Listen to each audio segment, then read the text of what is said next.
بسم اللہ الرحمن الرحیم۔ السلام علیکم۔ ایک شخص اللہ تعالیٰ کا فرما بردار تھا اور دوسرا شخص اللہ تعالیٰ کا نافرمان تھا۔ دونوں مچھلی کا شکار کرنے چلے گئے۔ ایک اپنے بتوں کا نام لیتا اور جال پھینک دیتا، اس کے جال میں بہت سی مچھلیاں آ جاتی، اور دوسرا شخص اللہ پاک کا نام لیتا اور جال پھینک دیتا، اس کے جال میں کوئی بھی مچھلی نہ آتی۔ کوشش کرتے کرتے شام ہو گئی۔ غیر اللہ کا نام پکارنے والا مچھلیوں سے تھیلا بھر کر لے گیا، جبکہ اللہ پاک کا نام لینے والا خالی تھیلا اپنے ساتھ واپس لے گیا۔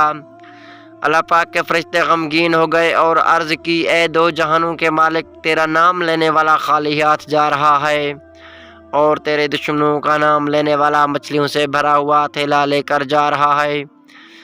اس پر اللہ تعالیٰ فرشتوں کو ان دونوں کا آخرت میں ٹھکانہ دکھاتے ہوئے کہتا ہے کہ اے دیکھ، جو مچھلیوں کا تھیلا بھر کر جا رہا ہے اس کا ٹھکانہ جہنم ہے۔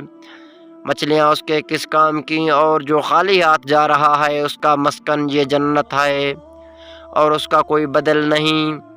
جیسے ہم کہتے ہیں کہ وہ اتنے نافرمان ہیں لیکن پھر بھی مزے کر رہے ہیں، اور یہ اتنے فرما بردار ہیں پھر بھی تکلیفوں میں مبتلا ہیں۔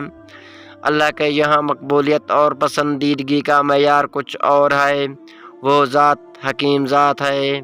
جی دوستو، اس ویڈیو کے نیچے اپنا ایک اچھا سا کومنٹ ضرور کر دینا۔ ویڈیو پسند آئے تو ویڈیو کو لائک اور چینل کو سبسکرائب ضرور کر دینا۔ اللہ نگہبان۔